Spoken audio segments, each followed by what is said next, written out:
Oi, Fernanda. Boa noite. Olá, boa noite.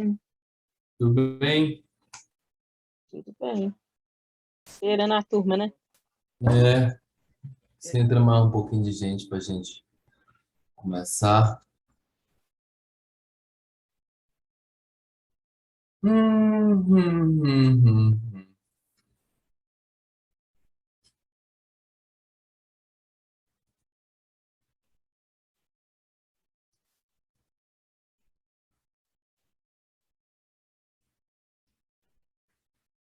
Ai, cansado.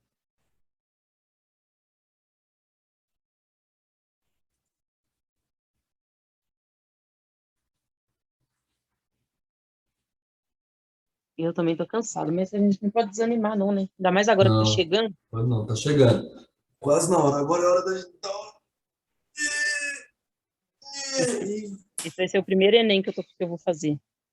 É? Seu primeiro? Então, Legal. é, tô ansiosa, mas tá tudo Respira bem. fundo. Vai dar tudo certo.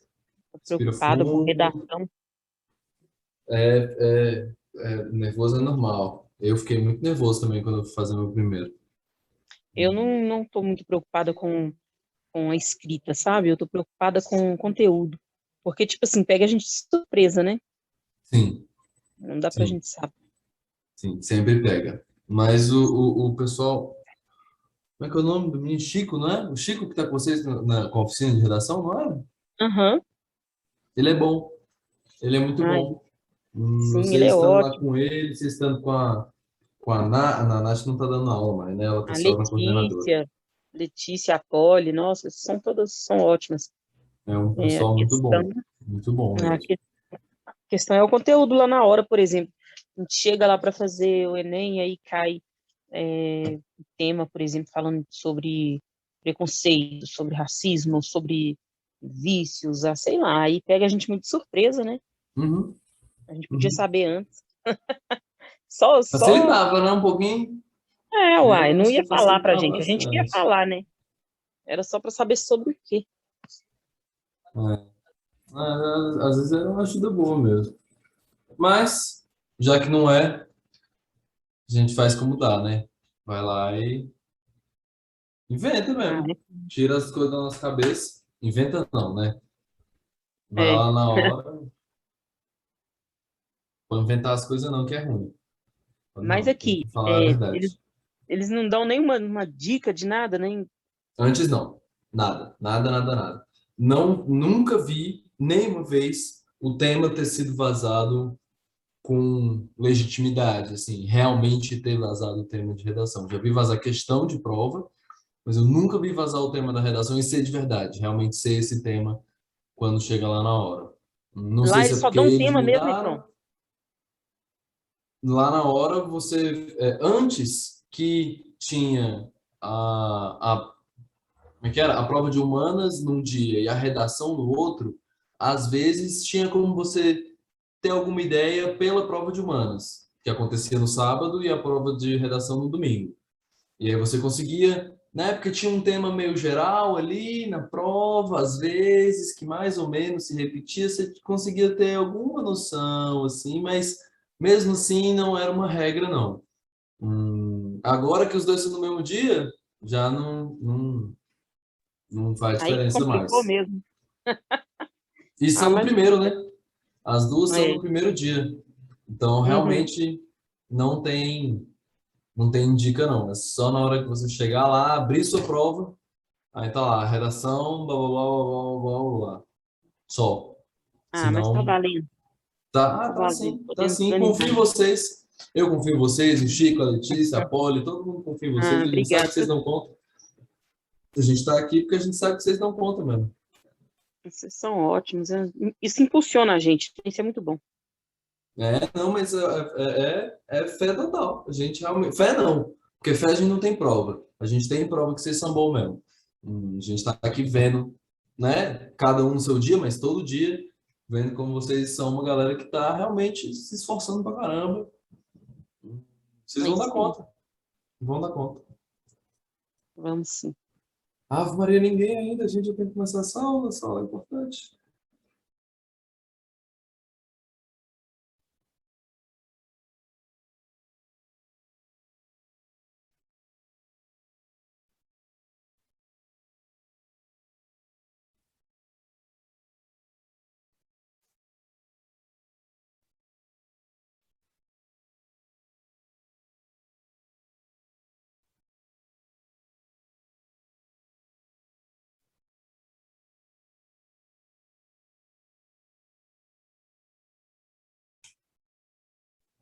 Bom, a gente não tem muito tempo, então eu vou começar só com você mesmo. Depois o povo vê no YouTube, porque senão eu não dou conta de dar essa aula inteira e esse pedaço aqui é importante pra caramba. Então depois a galera que não chegar pro começo olha no YouTube, é o jeito.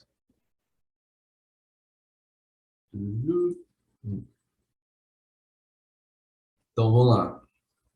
Então, uma pessoa só, essa é novidade para mim, quando não é aula particular. Mas vamos nessa, vai dar certo.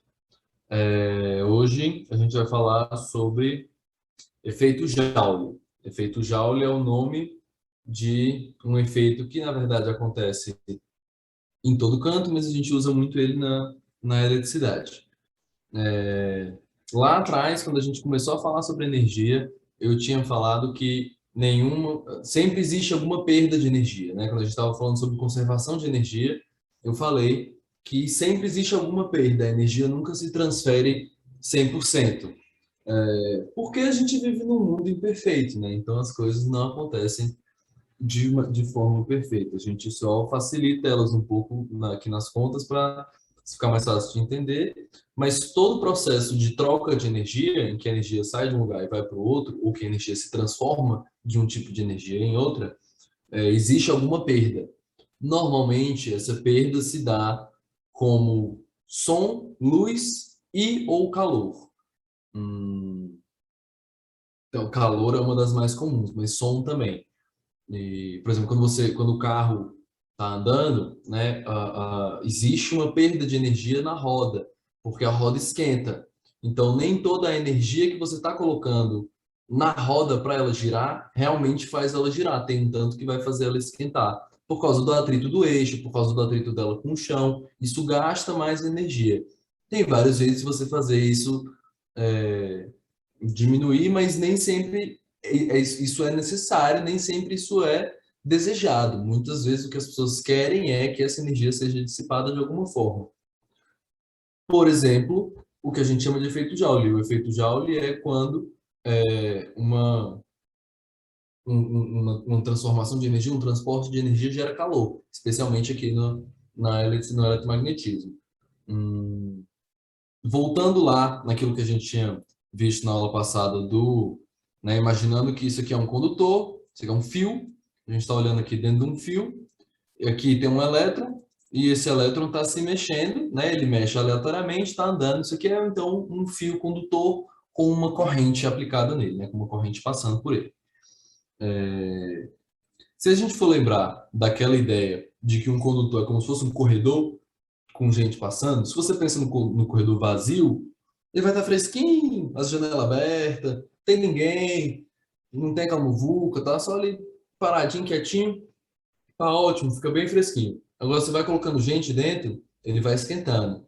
Se o povo começa a se mexer lá dentro, ele esquenta mais. Eu imagino que tá todo mundo correndo lá dentro e se batendo nas coisas, derrubando tudo, tá uma baixaria. Esse corredor vai ficar muito quente. É mais ou menos assim que funciona na corrente elétrica. Os elétrons, quando eles começam né, ter uma diferença de potencial aplicada, então eles começam a se mover, eles esquentam o condutor. E então um pedaço da energia elétrica que deveria chegar no outro lado, né, do condutor, se perde em forma de calor. Então fios condutores esquentam, certo? E seu computador, seu celular, se você fica usando muito, ele esquenta. Isso é efeito Joule. Tem um monte de corrente passando nele e vai esquentando aquilo. E por isso que os computadores têm aqueles ventiladorzinhos dentro. Quando você liga, ele faz... Isso é um ventilador funcionando para que o seu computador não esquente demais e acabe derretendo. O computador do meu irmão, por exemplo, tinha um problema de fábrica que esquentava demais. Ele não tinha como você usar ele normalmente, porque ele simplesmente esquentava muito. Meu irmão já chegou a ferver um copo de leite que ele deixou do lado da saída de ar do computador, o copo de leite ferveu, porque o computador era muito quente. No final das contas, derreteu a placa-mãe e o computador ficou completamente inutilizável. Enfim, então, efeito Joule. Isso é efeito Joule. Eu vi agora que chegou uma galera depois. Se vocês não conseguiram pegar esse começo, eu vou pedir para vocês olharem no YouTube depois, porque a gente está com relativamente pouco tempo. essa aula aqui é importante pra caramba. Vou tentar destrinchar um tanto as coisas. O Enem gosta muito desse conteúdo. A gente vai já entender por quê. Mas, como eu estava dizendo, às vezes, esse esquentamento, né, esse calor dissipado por um condutor é justamente o que a gente quer, é justamente o que a gente, né, montou esse circuito para isso. Por exemplo, um chuveiro elétrico, ou quase qualquer outra coisa que a gente usa para esquentar. Muitos ferros de passar funcionam assim. É, tem aqueles forninhos elétricos, tem vários que funcionam assim. Tem, acho que umas torradeiras funcionam assim também. Aquelas chapa de fazer sanduíche funcionam assim também. Que é isso, é um fio condutor que tem resistência baixa, a gente vai ver isso direitinho daqui a pouco, mas ele tem uma resistência baixa, então se ele tem uma resistência baixa, passa mais corrente, se passa mais corrente, mais energia vai ser dissipada, porque tem mais energia para dissipar. E aí, normalmente, se essa é a ideia mesmo, eles são feitos de materiais específicos, que esquentam melhor, papapá, papapá. E o cobre não é um material que esquenta tanto assim, e conduz muito bem, por isso a gente usa ele para condutor normal. O ferro, por exemplo, esquenta mais. Mas, enfim. Então, não sei se vocês já viram resistência de chuveiro. É uma molinha, né? Um fio condutor enrolado que você liga ele nos terminais, né? Você liga em dois fios que saem da tomada e passa corrente por ele, ele esquenta, a água passa e esquenta a água. Então, o que é desejado nesse momento é que o, o fio condutor esquente. A gente chama esse calor que ele perde de potência dissipada. Essa potência, eu vou até anotar aqui. Deixa eu fazer aqui uns negocinhos para falar de calor. Cadê você? Tem como fazer? Tem. Aqui.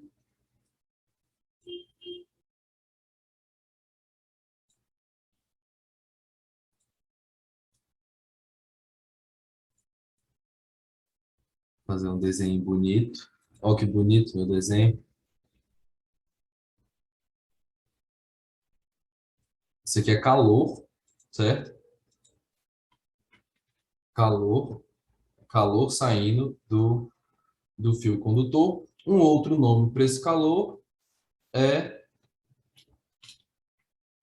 potência dissipada.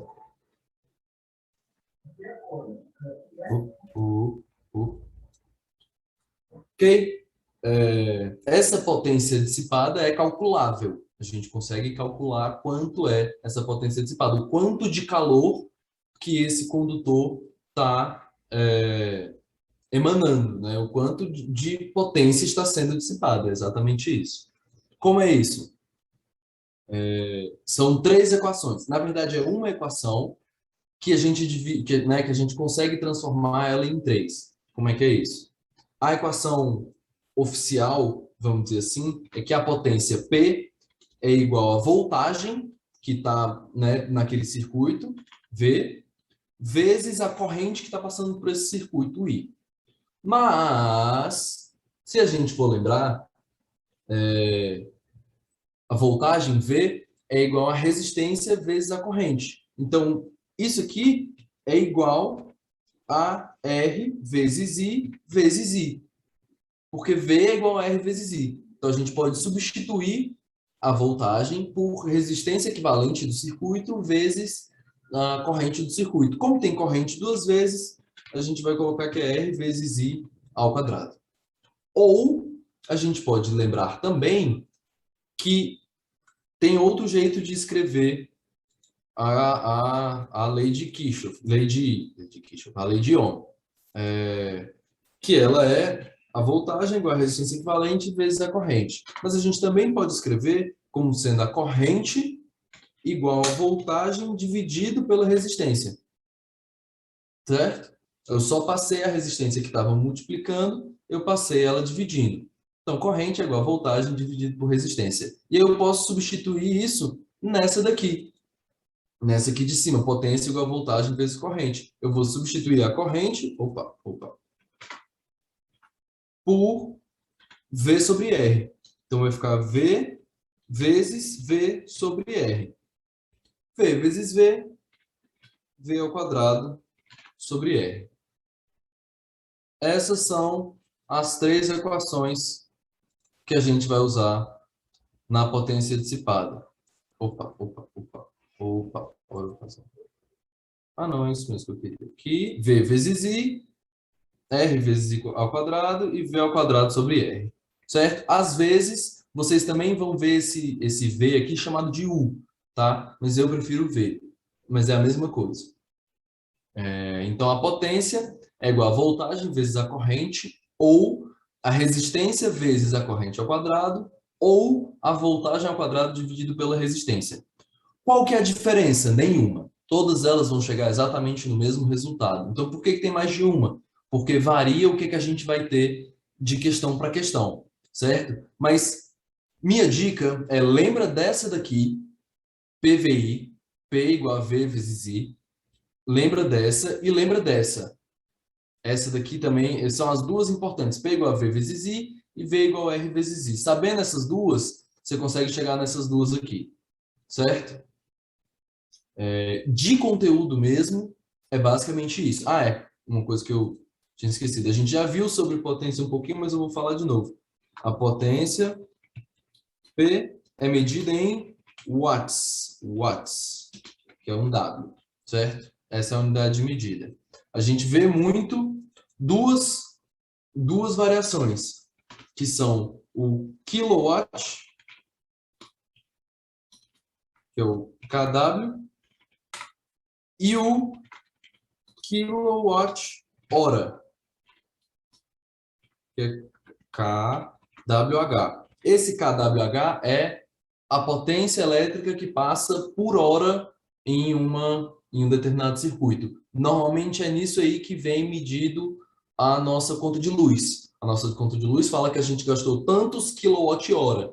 Então, o que isso significa? Que em tantas horas que a energia ficou ligada na sua casa, você gastou tantos quilowatts. Mais ou menos, certo? É mais ou menos isso. E aí tem um preço do quilowatt-hora e é assim que a gente é cobrado na energia elétrica. Beleza. Então, vamos logo para os exercícios, porque esse negócio aqui coisa que é doido. Quando ocorre um curto-circuito em uma instalação elétrica, o que é um curto-circuito? É quando você tem um circuito com uma resistência e você cria um caminho alternativo para esse circuito que não passa pela resistência. Então, você coloca a resistência elétrica do circuito lá embaixo, como a tensão é a mesma, se a resistência cai, a corrente tem que subir muito. Então, a resistência vai lá embaixo, a corrente vai lá em cima, né? É isso que ele está falando. Quando ocorre um curto-circuito em instalação elétrica, como na figura, a resistência elétrica total do circuito diminui muito, estabelecendo-se nele uma corrente muito elevada. O superaquecimento da fiação, devido a esse aumento da corrente elétrica, pode ocasionar incêndios, que seriam evitados instalando-se fusíveis e disjuntores que interrompem essa corrente, quando a mesma atinge um valor acima do especificado nesses dispositivos de proteção. Uma rápida explicação. Um fusível é basicamente um circuito, um pedacinho de circuito pequenininho, que tem um fio muito fininho, que só aguenta uma corrente muito específica. Ele tem um limite de corrente que normalmente é bem baixo e que é só o limite da corrente possível de se passar naquele circuito. Se dá um curto, ou seja, a corrente sobe, o fusível estoura, porque ele é um fiozinho fininho demais para aguentar uma corrente muito alta. Então ele papoca. E aí queima o fusível. E aí a corrente não passa porque você abriu o circuito. E aí não passa mais corrente. É assim que um fusível funciona. E aí você tem que trocar o fusível porque rompeu o fio. O disjuntor você não precisa trocar. Ele é um equipamento específico que, quando passa uma corrente muito alta, ele desliga. Ele desliga o interruptor. Aqueles negócios, quando você abre a coisa de energia da sua casa, tem uns interruptor grosso, aquilo ali são disjuntores. Se dá um curto-circuito dentro da sua casa, um bichinho daqueles cai. E vai, tum, e aí desliga a energia.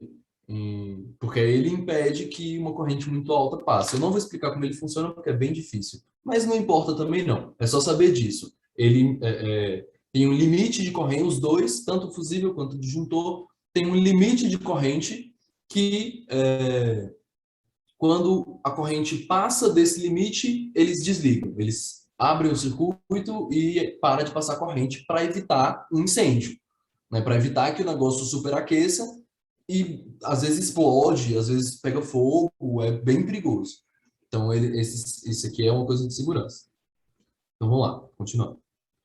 Suponha que um chuveiro instalado em uma rede elétrica de 110 volts, em uma residência, possua 3 posições de regulagem da temperatura da água. Na posição verão, utiliza 2.100 watts. Watts. Então, a gente já sabe que é alguma coisa a ver com potência. Na posição primavera, 2.400 watts. E na posição inverno, 3.200 watts. Deseja-se que o chuveiro funcione em qualquer uma das 3 posições de regulagem de temperatura, sem que haja riscos de incêndio. Qual deve ser o valor mínimo adequado do disjuntor a ser utilizado? Então, vamos lá. Eu tenho tensão, eu tenho potência, e ele está me perguntando o valor do disjuntor. E ele me dá aqui em amperes. Então, ele está falando de corrente. O valor mínimo adequado do disjuntor é o valor mínimo de corrente limite do disjuntor. Então, é corrente. Então, se eu tenho potência, voltagem e corrente, qual daquelas 3 fórmulas que eu vou usar? A primeira, potência igual a tensão vezes corrente. Mas o que eu quero é a corrente. Eu tenho a potência e a tensão. Então, eu vou inverter. Vou colocar que a corrente é igual a potência dividido pela voltagem. Certo? Então, a corrente vai ser igual... Qual potência que a gente vai usar? Se ele quer que funcione em qualquer uma das 3 posições de regulagem sem risco de incêndio, significa que na maior potência, que vai ter a maior corrente, não pode ter um incêndio. Então, a gente vai pegar a maior potência, 3.200 watts, e dividir pela tensão da rede elétrica. Então, vai ser 3.200 dividido por 110. Para facilitar essa conta, vamos pensar o seguinte. Se ao invés de 3.200 fosse 3.300, 11 vezes 3 dá 33. Então, se cortar 2 zeros ali, 11 para dar 330 teria que ser vezes 30. Como é um pouquinho menos, se você for pensar, não chega a ser 110 a menos do que 3.300. É só 100 a menos. Então, não chega a ser 29 vezes 110. Mas mesmo assim, seria de 29 para cima, né? 29 e um pouquinho é mais ou menos o valor dessa corrente. Se é assim, a gente olha que todos aqui estão fechadinho, bonitinho. Então é o 30. 25, 23 e 20 são todos menores. O 40 funciona, mas está bem mais alto. 40 amperes já está bem mais alto do que precisa, né? Ele fala o valor mínimo adequado. Então, 30 amperes aguenta essa corrente. Se vocês forem fazer essa conta aqui, vai dar 29,09, não sei o que, não sei o que. Mas tá perto o suficiente de 3.300 para a gente fazer essa continha aqui, que seria, né, igual a 30. Então, 30 amperes. Porque aí, a corrente ali de um pouquinho abaixo de 30 amperes, até chegando ali 30 amperes, tá tudo bem. O disjuntor aguenta tranquilo. Qualquer coisa que passar para cima disso, ele desliga. O disjuntor desliga, e aí você não tem mais corrente, não corre risco de incêndio. Beleza? Vamos para frente, que atrás tem gente. O adaptador de tomada tipo T, esse aqui, é um acessório utilizado em domicílios para ligar vários aparelhos eletrodomésticos em uma única tomada. Perdão. Conectar 3 aparelhos de alta potência em um mesmo adaptador pode superaquecê-lo e, consequentemente, provocar um incêndio. O circuito da figura 2A, esse circuitinho aqui, representa um aparelho de resistência elétrica R ligado ao adaptador de resistência elétrica R. O adaptador é esse aqui. O adaptador está aqui e você tem um aparelho qualquer, um computador, um celular, o que quer que seja, ligado aqui. Na figura 2B, está representado um circuito com 3 aparelhos de resistência elétrica R, então os 3 têm a mesma resistência, ligados ao mesmo adaptador. Em ambos os circuitos, os pontos C e D são os terminais de uma mesma tomada elétrica. Considere todos os resistores ômicos. Então, se eles são ômicos, a lei de Ohm vale. Comparando-se a figura 2B com a figura 2A, verifica-se que o possível superaquecimento do adaptador de tomada acontece em decorrência do aumento da... Então, vamos lá. A gente tem que procurar o que aumenta. Vamos pensar o seguinte. Isso aqui está ligado em paralelo, né? Esses 3 resistores estão ligados em paralelo, aquele negócio que a gente falou. Se a gente sai de R, a gente vai ter um valor de tensão aqui, né? Que é o valor D. Em R também. E esse outro R também, né? Vamos chamar de R1, R2, R3. Os 3 têm, na direita, o mesmo valor de potencial D. Na esquerda, eles vão ter aqui, né? O C passou pelo R e chegou nele. Então, eles também, os 3 têm o mesmo valor de potencial. Então, eles estão ligados em paralelo. Se vocês lembrarem, quando a gente estava vendo sobre a associação de resistores, eu disse que, na ligação em paralelo, a resistência equivalente da associação de resistores é sempre menor do que o menor dos resistores. Então, a resistência aqui vai ser menor do que R. Essa aqui tem uma resistência maior. Então, daqui para cá, a resistência diminuiu. Então, a gente já pode excluir essa aqui, ó, porque ele está falando o aumento da resistência equivalente entre C e D. Então, resistência equivalente não conta. Tensão em R. Tensão em R é a mesma, porque a tensão não se divide na ligação em paralelo. Então, a tensão está igual. Tensão não é. A corrente em R. A corrente aqui, na verdade, diminui em cada um dos resistores, porque ela divide, né? Então, a corrente em cada um deles é menor do que a corrente nesse aqui. Então, também não. A tensão é entre C e D. Tensão aqui e aqui também não mudou, porque a tensão entre aqui e aqui é a tensão da tomada, que deve ser 110. Então, também não vai mudar. A corrente entre C e D. Se essa resistência diminuiu, significa que a resistência total do circuito também diminuiu com relação a essa aqui. Se a resistência diminuiu, a corrente tem que aumentar, porque a tensão é a mesma. Então, a corrente aumenta, com a corrente aumentando, você tem mais potência dissipada, com mais potência dissipada, você tem, né, mais calor e, por consequência, um superaquecimento do negócio. Então, a corrente entre C e D aumenta. Beleza? Beleza. A figura apresenta a comparação dos gastos de 3 tipos de lâmpadas residenciais de mesmo brilho durante 5 anos. Considera-se a utilização média de 20 pontos de luz, utilizando em média 10 lâmpadas acesas durante 6 horas, ao custo de 30 centavos para cada 1 kW consumido. Parece muita coisa, mas a gente não vai precisar de absolutamente nada disso para essa questão. Vou já mostrar por quê. Né? O ano base tem 360 dias, está disponível aqui nesse site aqui. Com base nas informações, a lâmpada energeticamente mais eficiente, a mais viável economicamente e a de maior vida útil são, respectivamente. Então vamos lá. Primeiro vamos olhar o que ele dá aqui de informação. A gente tem uma lâmpada incandescente, que é aquela lâmpada amarela, né, que o vidro é transparente, ela tem um negocinho no meio assim, e ela é amarelona. A fluorescente compacta, que são essas redondinhas assim, né? E a lâmpada de LED, que hoje em dia já não parece mais com essa aqui não, elas são bolinhas assim também.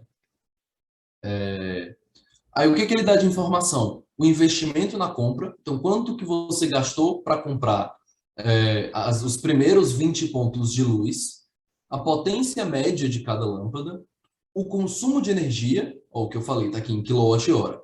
Quantos quilowatt-hora foram consumidos? Quantos quilowatts por quantas horas, né?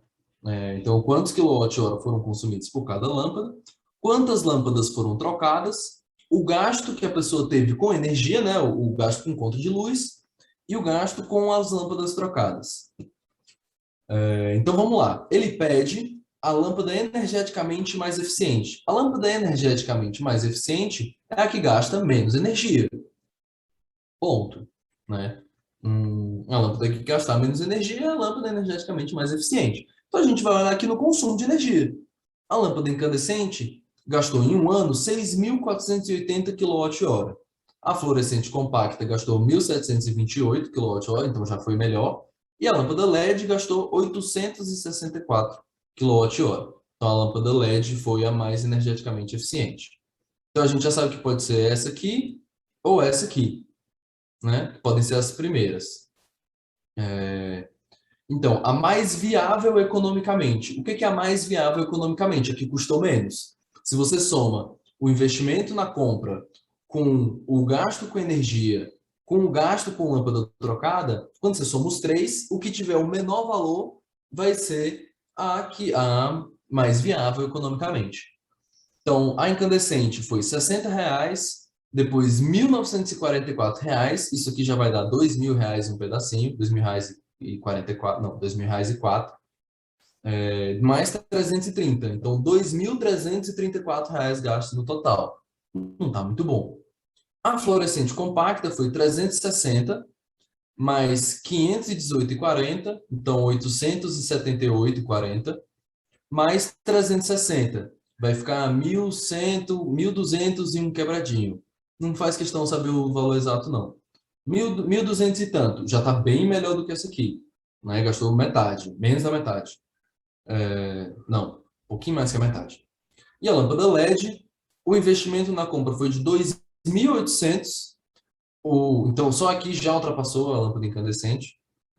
A lâmpada trocada foi, né, o gasto com energia foi de 259,20, então aqui já passou de 3.000, mas o gasto com lâmpada trocada foi zero. Mas ainda assim, essa aqui foi muito cara. Hoje em dia, a lâmpada LED não é mais tão cara assim, tá, gente? Hoje em dia, vale muito mais a pena comprar a lâmpada de LED. Ela gasta muito menos energia e hoje elas estão mais ou menos no mesmo preço de uma lâmpada fluorescente.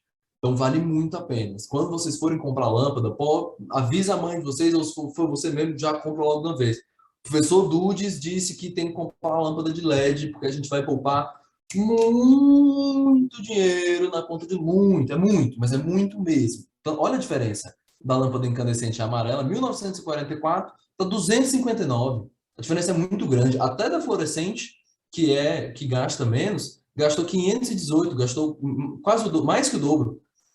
Essa aqui gastou metade. Então, a lâmpada LED vale muito a pena, ok? Mas, mesmo assim, nesse caso aqui especificamente, a fluorescente compacta foi a que foi mais viável economicamente. Então, a gente já excluiu essa aqui, porque essa aqui está dizendo que foi a incandescente. Não foi. Claramente, a incandescente foi horrível. Fluorescente compacta, está aqui. E aí, só para ver, depois ele fala maior vida útil. Aqui, né, a gente já sabe que é a LED, mas por que é a LED? Maior vida útil, a vida útil é quanto tempo o produto dura, né? Então, em um ano, eles tiveram que usar 110 lâmpadas incandescentes, sem trocar, né, sem contar com as 20 primeiras, eles trocaram 110 lâmpadas, tiveram que usar 20, né, trocar 20 lâmpadas fluorescentes, e nenhuma lâmpada LED no ano. Eles não tiveram nenhum gasto com a lâmpada LED. Então, né, para trocar ela depois. Então, ela também é a que tem maior vida útil, porque durou o ano inteiro. Né? Todas as 20 duraram o ano inteiro sem queimar, sem dar problema. Isso é outra coisa muito boa de lâmpada LED. Elas duram muito tempo. Muito. Queimar uma lâmpada LED é uma coisa bem difícil. Então, provavelmente acontece quando tem problema no socket e tal. Enfim. Então, vão de LED, galera. Comprem lâmpada de LED. Vamos para frente que atrás vem gente. Nos chuveiros elétricos, a água entra em contato com uma resistência aquecida por efeito Joule, que a gente acabou de ver ali, né? A potência dissipada pelo aparelho varia em função da tensão a qual está ligado e do valor da resistência elétrica escolhida com a chave seletora. No quadro, estão indicados valores de tensão e as possíveis resistências para 5 modelos de chuveiro. Nesse quadro, o valor das resistências é medido a partir da extremidade esquerda. Então, qual chuveiro apresenta maior potência elétrica? Aqui, a gente tem uma pegadinha mental. Olha só. Ele está falando de potência, de resistência e de tensão. Qual é a que usa os três? A gente vai ter aqui potência, resistência e tensão. A equação que usa os três, a gente pode lembrar desde o começo, P igual a V vezes I. Para deixar isso tudo em termos de R e V, eu vou tirar o I. I é igual a V sobre R. Então, vou colocar aqui V vezes V sobre R, que é igual a V ao quadrado sobre R. Essa é a fórmula que a gente vai usar, certo? Mas a gente não vai precisar fazer conta. Vamos só usar a cabeça um pouquinho. Quanto maior a tensão está em cima. Então, quanto maior a tensão, maior a potência. Opa, esse R aqui é maiúsculo, foi mal. Quanto maior a tensão, maior a potência. Mas a resistência está dividindo. Se você divide por um número maior, o seu resultado fica menor. Então, o número de baixo, quanto maior ele for, menor vai ser a potência. Então, quanto maior a resistência, menor é a potência dissipada. A resistência tem que ser menor. Quanto menor a resistência, maior é a potência dissipada. Então, se ele quer a maior potência elétrica, a gente tem que ter a maior tensão com a menor resistência. Certo? Então, vamos olhar aqui. Primeiro, vamos olhar a tensão. Esses dois aqui têm tensão de 127, esses três de 220. Então, a gente já vai excluir esses dois, porque a tensão deles é muito baixa. A gente vai olhar desses aqui com a tensão mais alta. Nos com a tensão mais alta, a gente vai ter que olhar qual é o que tem a menor resistência. Como que a gente vai saber qual que é a menor? Ele mede a partir da extremidade esquerda. Então, a gente começa aqui e vê só essa primeira. Né? Essa aqui já é bem maior, 17,3. Essa aqui tem 12, essa aqui tem 23, essa aqui tem 24,2. Dessas primeiras, o C tem 8 ohms, a D tem 10 ohms e a E tem 10,5. Então, dessas três, a menor resistência é a resistência de 8 ohms. Certo? Então, não precisa da resistência equivalente, porque tem uma chave seletora. Então, eu posso escolher ligar ele aqui, que aqui vai ser o desligado. Aqui é quando você bota a chavinha lá no desligado. Não tem resistência nenhuma. Como ele começa a medir a partir da extremidade esquerda, se eu ligar na extremidade esquerda, não tem nada. Eu não liguei em lugar nenhum. Eu posso ligar aqui, na de 8, e eu vou ter uma resistência baixa. Uma resistência baixa significa uma potência alta. Uma potência alta significa que o chuveiro esquenta mais. Então, né, ligar na resistência mais baixa, de 8 ohms, vai estar na posição inverno, que é a mais quente, né? Ou eu posso ligar aqui na de 17,3, que aí soma tudo. Aí eu vou ter uma resistência bem mais alta, que é a posição verão, normalmente, né? Que é mais baixa. É uma resistência mais alta e uma potência mais baixa. Aí o chuveiro não esquenta tanto. Então, a maior potência elétrica está nessa resistência aqui do chuveiro C. Então, opção C é o chuveiro com a maior potência elétrica. Não significa que ele é o chuveiro mais eficiente, não significa... Não, nada disso. Só significa que ele é o chuveiro que vai esquentar mais. Certo? E por último, ao dimensionar circuitos elétricos residenciais, é recomendado utilizar adequadamente bitolas dos fios condutores dos fios condutores e disjuntores. A bitola é a grossura do fio. Eu não sei se vocês sabem disso, mas também é usado para falar da grossura do trilho do trem. É esse o nome. Esse é o nome oficial, inclusive, é o nome técnico. Bitola. É a grossura do fio.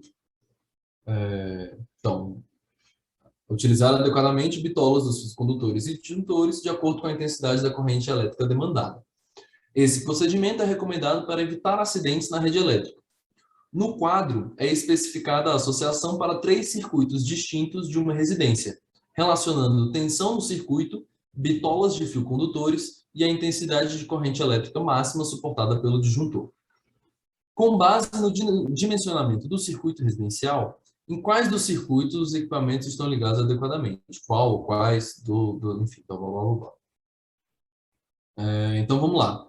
A bitola do fio não vai fazer muita diferença para a gente, porque a gente não tem como usar isso aqui numa conta. Ele não deu outros números que faça sentido a gente usar essa bitola. A gente não tem uma equação para usar isso aqui. Mas a gente não precisa, por causa do disjuntor. O disjuntor é mais importante, porque o disjuntor é o que vai fazer com que realmente não tenha um curto-circuito, muito mais do que a bitola do fio. Então, o que a gente tem que fazer é descobrir a corrente em cada um desses circuitos e ver qual desses disjuntores, né, está adequado à corrente desse circuito. Então, o primeiro circuito tem uma tensão, ó, vamos lá. A gente tem tensão, corrente e potência. Essa a gente já usou, foi lá de trás. Potência igual a tensão vezes corrente, certo?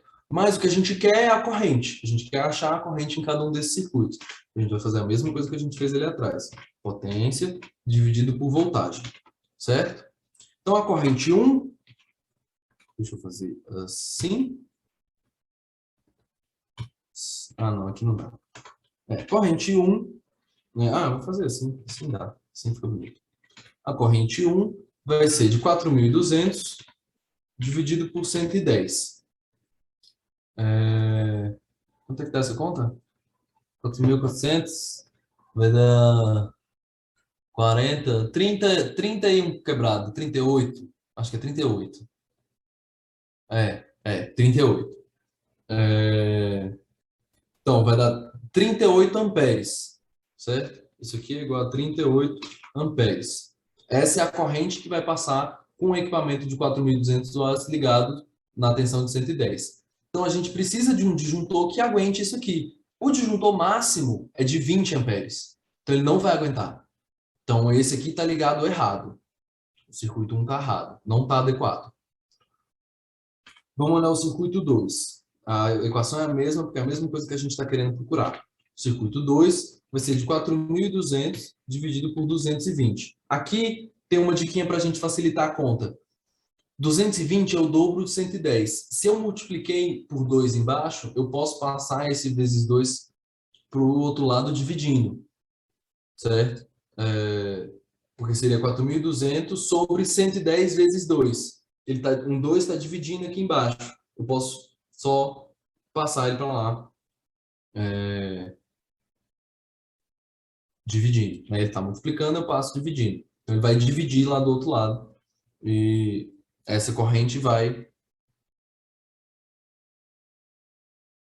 cair pela metade. Isso, ela vai cair pela metade, né? Para ficar igual dos dois lados, eu vou dividir, né? Colocar um 2 embaixo dos dois lados. Então, vou só pegar o 38 e dividir por 2. 38 dividido por 2 vai dar 19.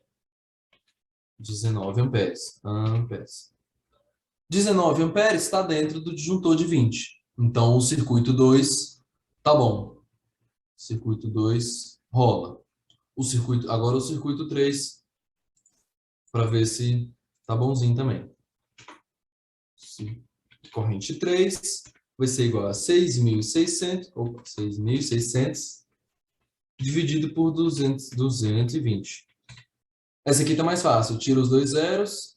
66 dividido por 22 vai dar 3. Né? 2 dividido por 2. 6 dividido por 2 dá 3. 6 dividido por 2 dá 3.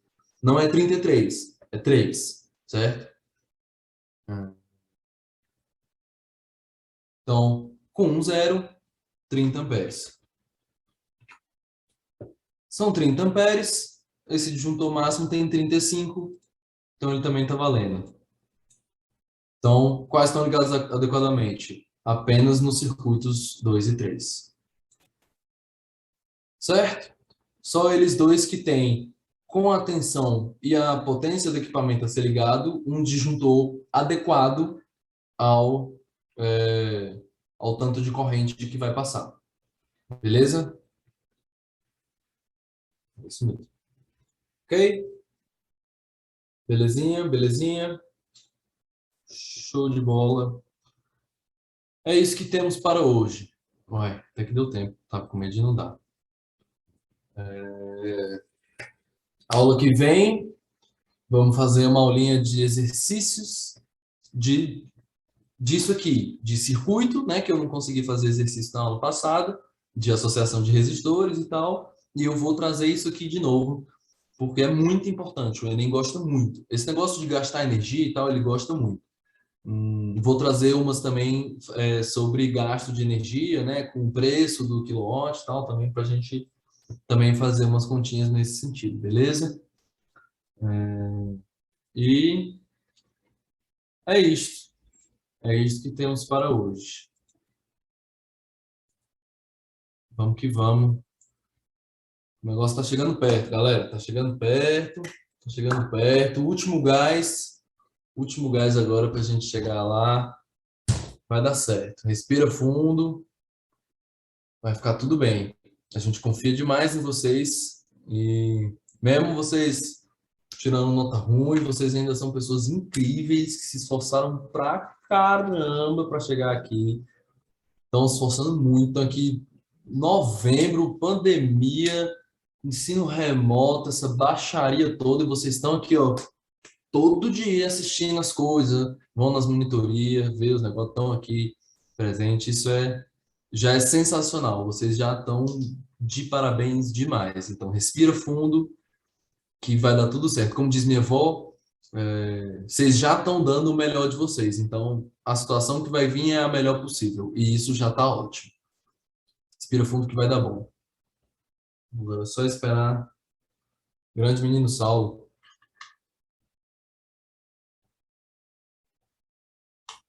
Ai, até cansou a garganta. Vocês estão bem? Como é que tá? Tudo bem, Cláudio, sem problemas. Como é que tá aí a expectativa de vocês?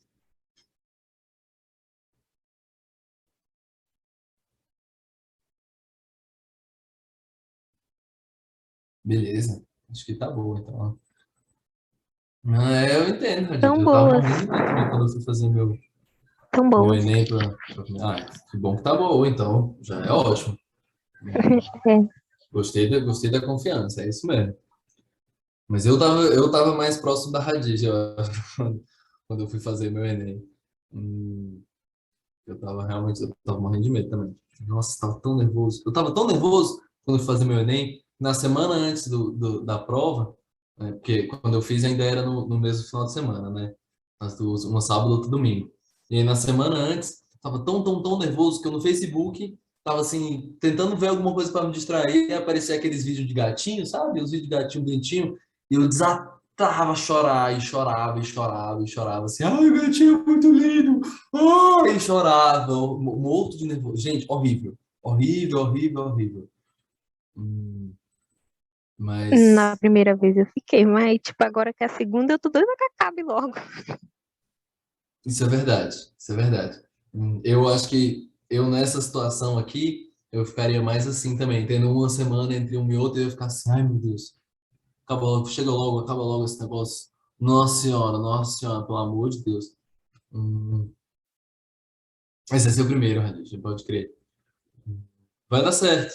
Vai dar certo. Respira fundo, leva um lanchinho legal. Não sei nem se tá podendo levar lanchinho, né? Com essa história de pandemia, como é que tá sendo isso? Vocês sabem? Eu nem olhei. Gente do céu, eu tinha que ter olhado isso, né? Para eu que tá falando com vocês. Vai, não. Acabe rápido, não. Acabe no tempo. O tempo é importante.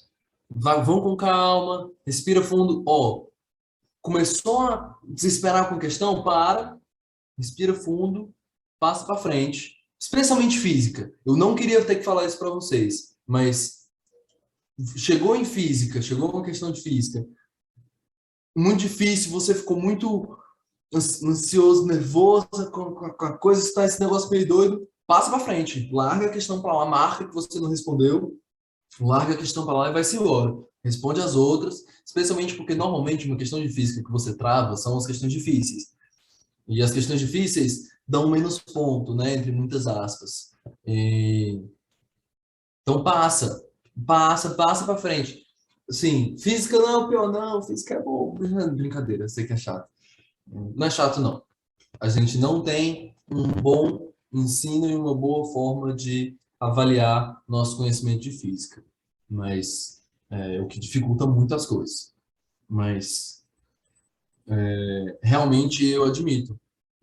Então, também não é difícil. A gente tem um jeito de ensinar e um jeito de exigir o conhecimento de física que é muito difícil, que torna a matéria muito difícil, mas a matéria não é, em si, física não é difícil, mas a gente exige ela nas provas do pior jeito possível. E a gente, por causa disso, ensina ela do pior jeito possível.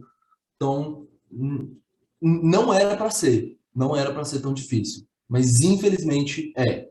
Infelizmente a coisa é feita do jeito mais horrível que podia ser. Mas é o jeito, né? É o que o povo faz. Então, mas é isso. Passa para frente. Vai chutar, pelo menos vê se tem alguma coisa ali para você direcionar um pouquinho o chute. Não tem, você não sabe mesmo. Chuta na que você foi menos. O pessoal gosta de ter uma média assim de cada uma dos itens mais ou menos igual. Então tem mais ou menos o mesmo tanto de resposta A, resposta B, C, D e E. Se aí você vai chutar, você deu muito assim, tem muita A, muita B, mas tem pouca C. Tem um tantinho de D e pouca E. Então vai ali, vai no C, vai no E, que tem pouco, e vai igualando isso, sabe? A chance de você acertar é um pouco maior. Professor, E eu confesso que depois que acabar a prova, o gabarito mata, viu? Não enxerguei nada. E eu penei conta disso que eu errei o gabarito, mas eu acertei a prova. aquele gabarito ele é muito ruim, gente. Demora demais, ele é muito grande. Você tem que, vai a questão, vai gabarito, vai a questão, vai gabarito, vai a questão, vai gabarito, vai a questão, vai gabarito. Cara, Enem é muito mais resistência do que você saber fazer ou não saber fazer a prova. É muito mais você aguentar fazer esse tanto de questão, marcar aquele gabarito horrível, fazer esse negócio todo, do que você ficar, do que você realmente saber o que está acontecendo ali.